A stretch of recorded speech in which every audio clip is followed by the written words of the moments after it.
দেখছেন কিভাবে রিক্সাটা আসলো।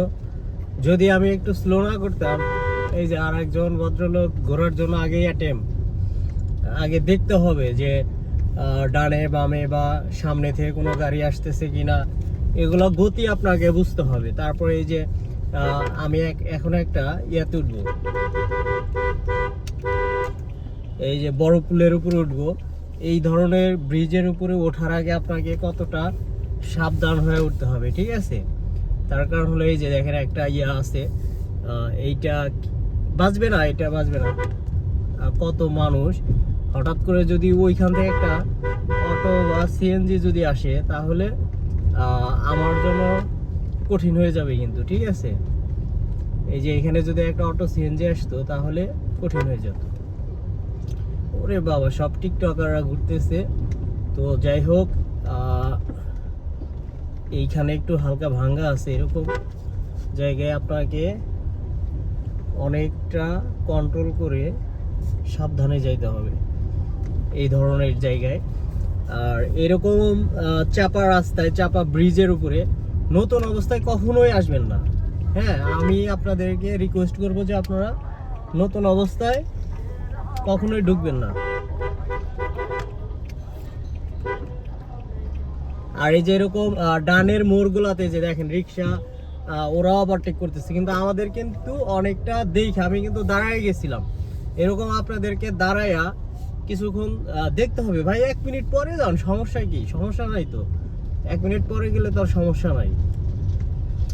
তো আমরা এই জায়গা, এরকম জায়গাতে, এই যে একটা মোড়, এরকম জায়গায় আমরা সবসময় নিজেকে সেফ রাখা আমরা গাড়ি চালাবো। হ্যাঁ, তো আমাদের কথা হলো যে রিক্সা বা ভ্যান ওরা যতই পারাপারি করুক, ওরা কিন্তু আমাদের আগে যেতে পারবে না। সো কিন্তু ওরা পারাপারি ঠিকই করবে। তো ওদের সাথে পারাপারি না করে যখন আমরা ফ্রি রোডে চলে যাব, তখন কিন্তু ওরা আমাদের যে পিছে পড়ে যাবে। এটা মনে রাখতে হবে যে ওরা আমাদের আগে যেতে পারবে না। এই যে আমি এখন বামে যাব, আর এরকম ট্রাক, এরকম জায়গায় যখন আপনারা নতুন থাকবেন, এই যে আস্তে আস্তে আস্তে আস্তে করে অ্যাক্সেলারেটর পারা দিবেনই না তখন। আর এই যে এখানে এসে আমি একটা হর্ন দিলাম, আর এই যে ঘুরে গেলাম, ঠিক আছে? আস্তে মোড়ে ঘোরার সময় কিন্তু অ্যাক্সেলারেটর পারা দেওয়া যাবে না। যদিও দেন, হালকা একটু দিয়ে আবার ব্রেকের উপর পা রাখা, নিজেকে নিয়ন্ত্রণে রাখা তারপর যাইতে হবে। ওই যে হুট করে কিন্তু ভ্যানটা সিগন্যাল দিয়া তারপরে কিন্তু সে ঢুকছে।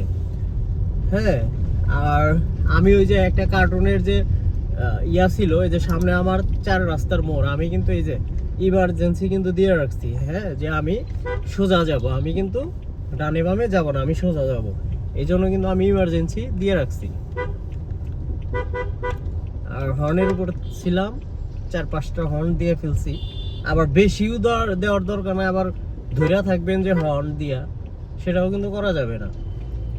তো ওইটা করলে মানুষ বিরক্ত হয়ে যাবে বা অনেকে অনেক ধরনের ইয়া করতে পারে। তো এভাবে আপনারা মাথা ঠান্ডা রেখে রিল্যাক্সে গাড়ি চালাবেন, তাহলে আমি আশা করি আপনারা বিপদ থেকে সবসময় দূরে থাকতে পারবেন।